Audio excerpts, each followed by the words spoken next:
welcome back to my channel. For those that are new, my name is Taylor and this is Benter's Bookshelf. Today I'm going to be talking to you about my favorite books of all time. Now this is by no means an exhaustive list of my favorite books of all time, but these are the ones that I wanted to highlight for you. So we will go ahead and get started with the very first, Harry Potter by J.K. Rowling. Now, most of you know what Harry Potter is about, so I won't go into the plot.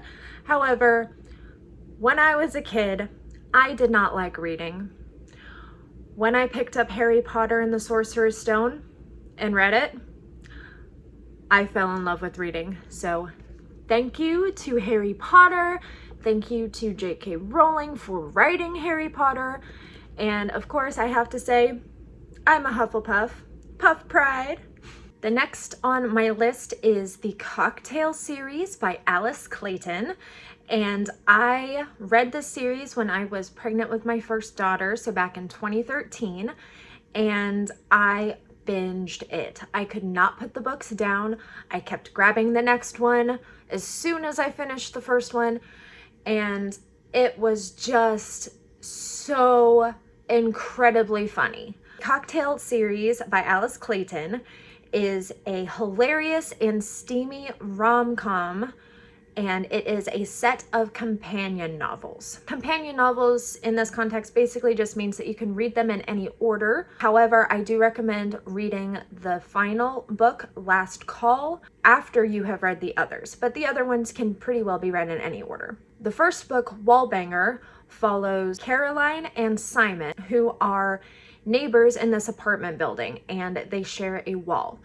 And that wall just happens to be each other's bedroom wall. Simon has a very active sex life, and Caroline, sharing a bedroom wall with him, can hear everything.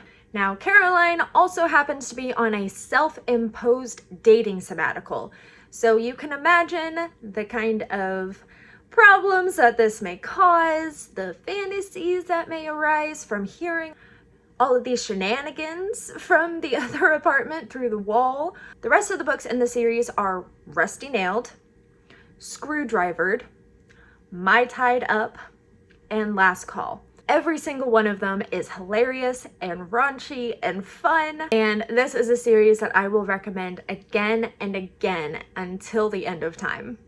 Okay, so the next book is a children's nonfiction book, and that is Helen Keller's Teacher by Margaret Davidson.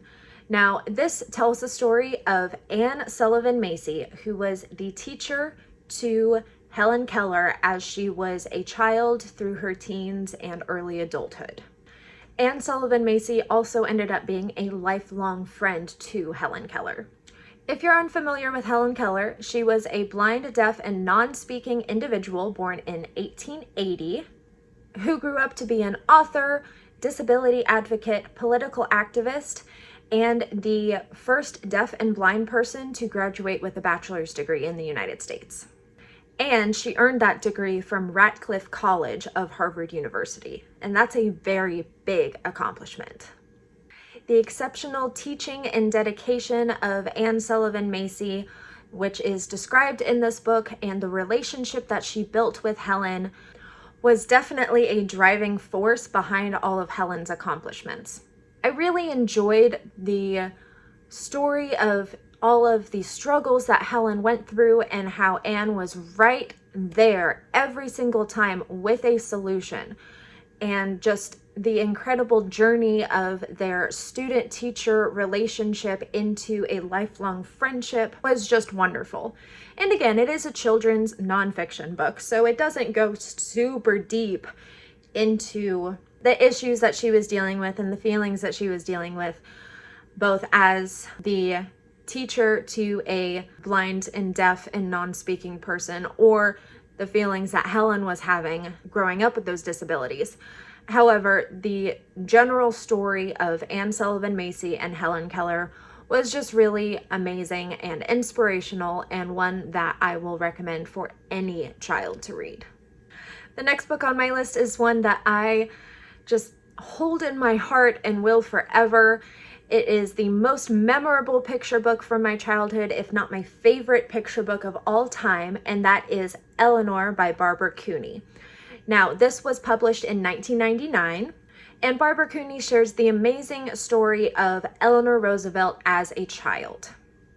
Eleanor was a shy, not so handsome child who was neglected by her well-to-do parents. And it really puts into perspective just how amazing all of her accomplishments were in adulthood and as the First Lady of the United States, to know that she came from a very lonely, sad, and neglected household in childhood. Also, the illustrations in this book, which Barbara Cooney did herself as well as writing the book, are just breathtaking. They are literal works of art. I want them to be blown up and hung in a museum and dedicated to Eleanor Roosevelt. They are just so gorgeous and really capture the feel and the emotions of the cheerless childhood that Eleanor had. Next up is the book that got me into Greek mythology. It is the book that got my sister into Greek mythology and the book that got my 8-year-old daughter into Greek mythology. And that is the Diolairs book of Greek mythology. Now, this book is so beautiful. We've got the foiling here on the dust jacket, as well as this beautiful illustration. We have a beautiful gilded naked cover, and look at these end pages. They are just gorgeous.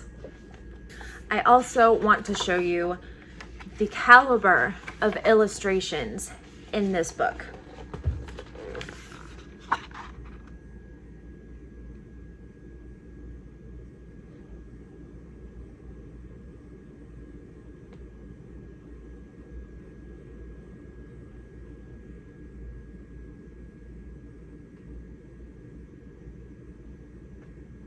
In my opinion, the Diolairs just do Greek mythology right.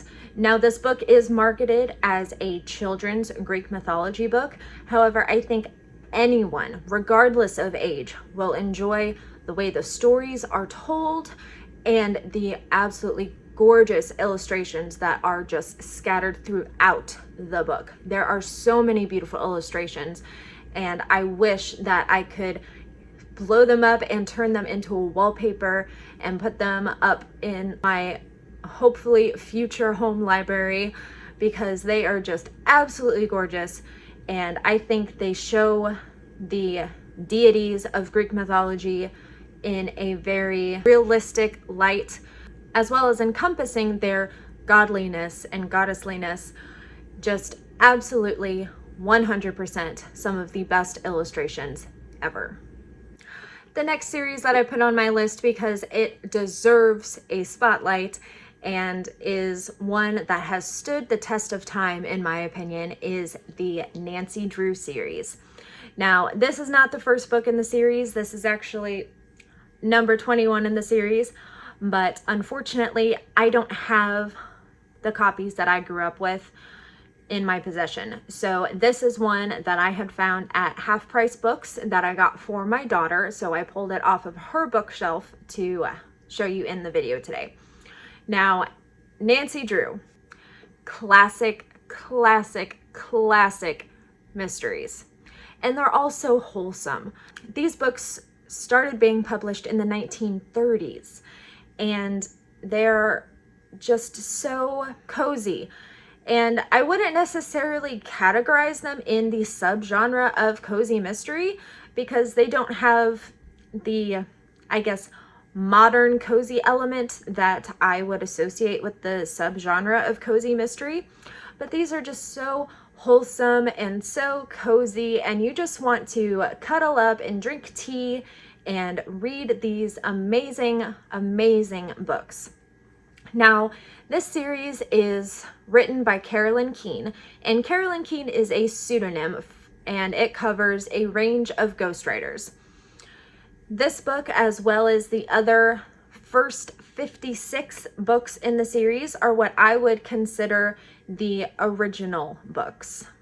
So I consider the first 56 of these original books because they are the ones that were published with the publisher Grosset and Dunlap.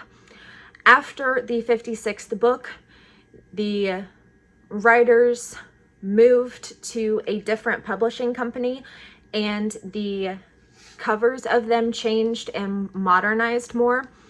But there are, I believe, 145 volumes of Nancy Drew, ranging from the beginning in the 1930s all the way to the mid 2000s. However, I really only consider the series as books 1 through 56. Also, I just want to show you really quickly, look at these beautiful end pages. Aren't they just gorgeous? Like, seriously, they went hard on for these end pages. Like, I love it. It just adds to the air of mystery and coziness and just, I love Nancy Drew. Okay, the next book I want to talk about is one that I have read and read and read. I've probably read it 6 times by now, and it is Beautiful Disaster by Jamie McGuire. Now, Jamie McGuire is an author that I actually got to meet at PennCon in 2017, and I got her to sign it. I'm so happy I got her to sign it. And honestly, I was so afraid I was going to pass out because she is one of my favorite authors and I was just so nervous to meet her, but I didn't pass out. Everything was okay. And then afterwards, I walked a mile from the hotel where the conference was to the St. Louis Arch and just sat there under the arch and just basked in the glory of meeting Jamie McGuire. It was amazing. Anyways, about Beautiful Disaster, I am going to read you the blurb from the back of the book just because I don't think I can put into words properly how awesome this story is. So it says, the new Abby Abernathy is a good girl. She doesn't drink or swear, and she has the appropriate number of cardigans in her wardrobe. Abby believes she has enough distance from the darkness of her past, but when she arrives at college with her best friend, her path to a new beginning is quickly challenged by Eastern University's walking one-night stand. Travis Maddox, lean, cut, and covered in tattoos, is exactly what Abby wants and needs to avoid. He spends his night winning money in a floating fight ring and his days as the ultimate college campus charmer. Intrigued by Abby's resistance to his appeal, Travis tricks her into his daily life with a bet. If he loses, he must remain abstinent for a month. If Abby loses, she must live in Travis's apartment for the same amount of time. Either way, Travis has no idea that he has met his match. Seriously, pick up this book. You will not regret it. It is absolutely wonderful. Jamie McGuire has such a way with words and with imagery and with wittiness and sexiness, and just everything about this book is so good. And it is being adapted to the screen and is going to be a movie coming out, I believe, next year in 2023. And Dylan Sprouse from Sweet Life of Zach and Cody is going to be playing Travis Maddox, and I could not be more excited. Next up is the Darkest Power series by Kelly Armstrong. This is a YA fantasy series with some paranormal aspects to it, and it's one that just had a profound impact on me in my early teens. In The Summoning, book 1 of the trilogy, we follow Chloe Saunders, who lives a relatively normal life until she starts seeing dead people, and subsequently gets locked up in a home for unstable teens. Yuck. The home for unstable teens is called Lyle House, and after arriving at Lyle House, she starts to recognize some quirks about her housemates and realizes that there are some dark secrets hiding in Lyle House.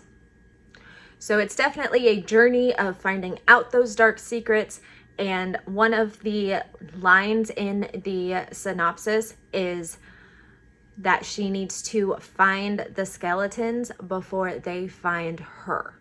And that just sums it up very nicely. A little hint of what is to come in the novel and the rest of the trilogy. I've put this trilogy on my list of ones to reread as an adult because it has been a good 14-15 years since I read the series, but it has stayed with me. It's one that I desperately want to reread, and if you like YA and you like fantasy, it's one you should definitely pick up. The next book I want to talk about is Impulse by Ellen Hopkins. This is a thick book. It is 666 pages, and no, the number 666 is not a coincidence. I'm going to start with the trigger warnings for this book. It is a very dark subject matter. The triggers are murder, suicide, self-harm, abuse of all kinds, psychiatric hospitalization, mental illness of all kinds, ableism, substance abuse, and abortion.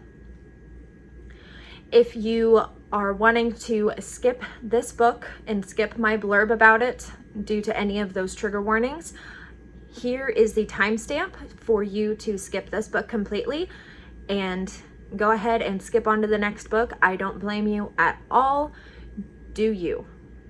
So Impulse is a YA multiple point of view contemporary fiction novel set in Aspen Springs Psychiatric Hospital.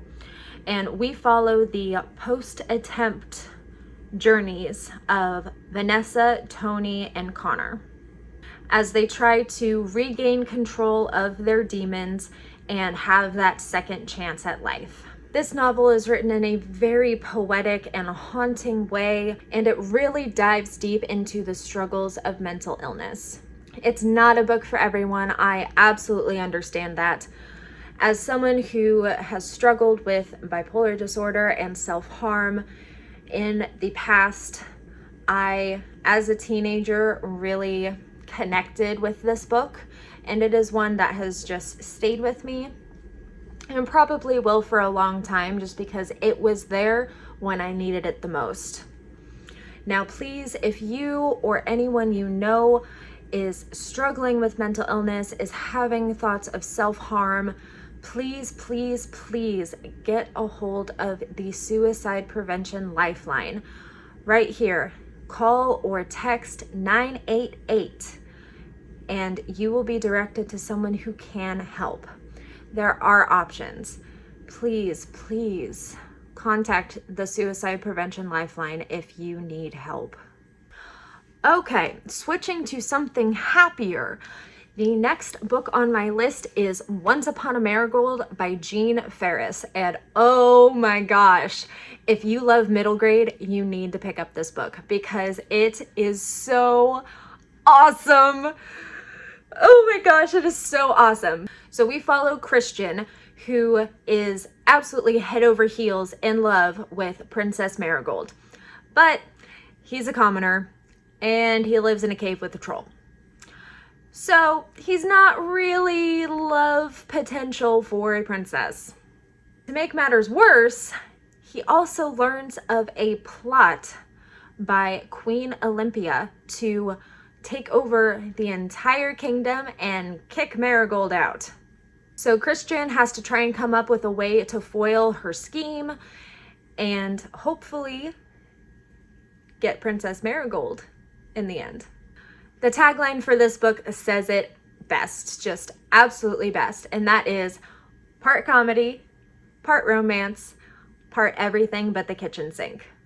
I have to quickly mention these two series that are definitely on my favorite books of all time list. However, I did discuss them at length in a previous video, which I will link up here for you if you want to go check that out.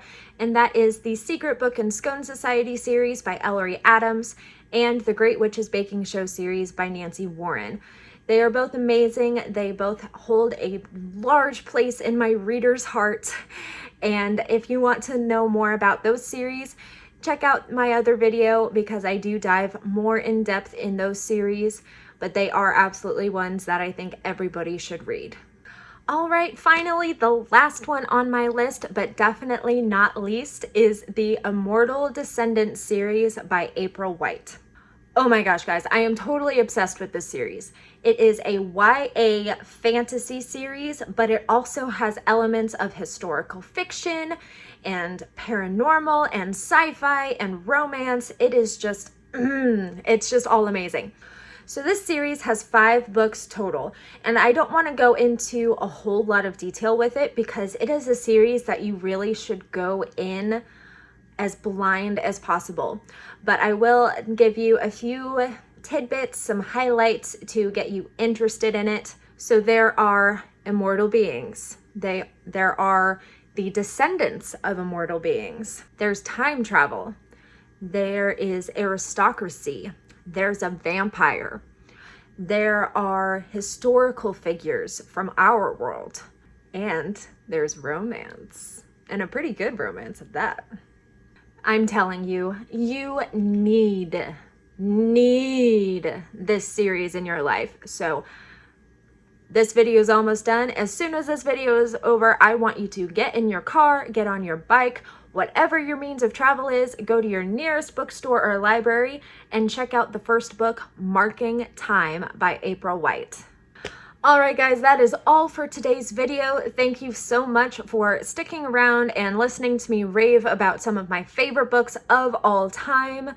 If you have made it this far in the video, let's go ahead and leave a shooting star emoji down in the comments and let me know if you have read any of these books before, if you have added any of them to your TBR after listening to me talk about them. And I will see you guys soon with a new video. Have a great day, everyone.